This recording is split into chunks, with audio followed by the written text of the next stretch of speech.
Good morning, ladies and gentlemen. I am now a freshman in one of the universities in Busan. And when you think of the city Busan, what comes to your mind? The ocean, mostly, right? Today, I am here to talk about this special place called United Nations Cemetery Park in Korea. Well, it is a special place because it contains so many graves of Korean War veterans of all different nationalities, and it's the only United Nations cemetery park in the world. And the thing is, being extremely close to this park, my university has its own very unique and special volunteering group called here, UN Supporters. Cool, right? So what happened was when I just got into the university, I gotta be honest here, I had no idea what this UN supporters was all about, just like any of you here, because I thought UN supporters, is that some kind of group that gets you a job in the United Nations?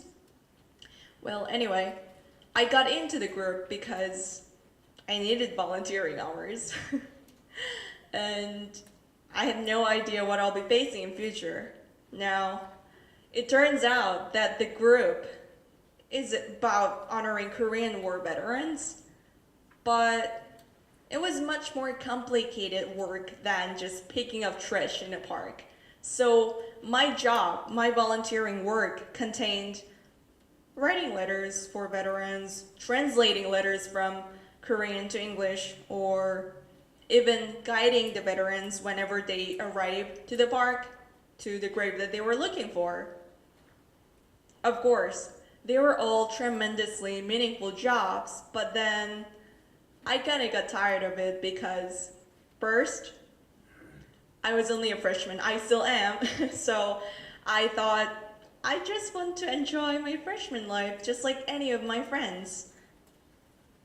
It was all Saturday works, to be honest, too. Excuse myself. And second, frankly speaking, I could not really relate to this matter because, well, none of my family was engaged in a war, or neither have I been experiencing that kind. So I thought, you know what? I want to drop out of this group. Then there was this special event. What happened was this English veteran, James Grundy, visited the cemetery park and gave a speech about his own war experience. And he told us that his job was, well, he was in a recovery team, which means that he had to look for the bodies, dead bodies of soldiers. And he actually had to bring them all the way to Busan, the park. And really, he told us everything. He told us about how miserable it was for him to actually look at his own comrades and soldiers with such a damage. And that was when I actually started to cry out loud in the middle of the place because,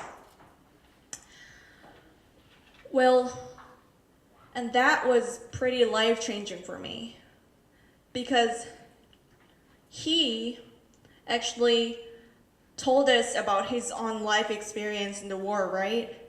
And then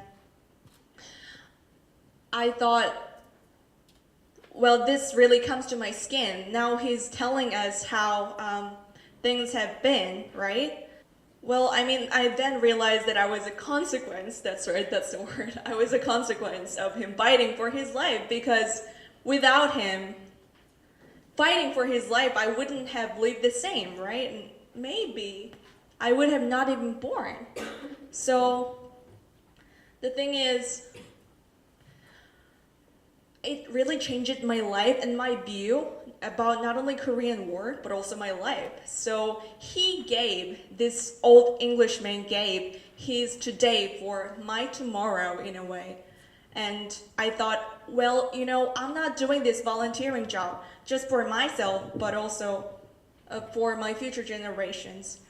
And ever since, I'm trying my very best to give my future generations my today for their tomorrow.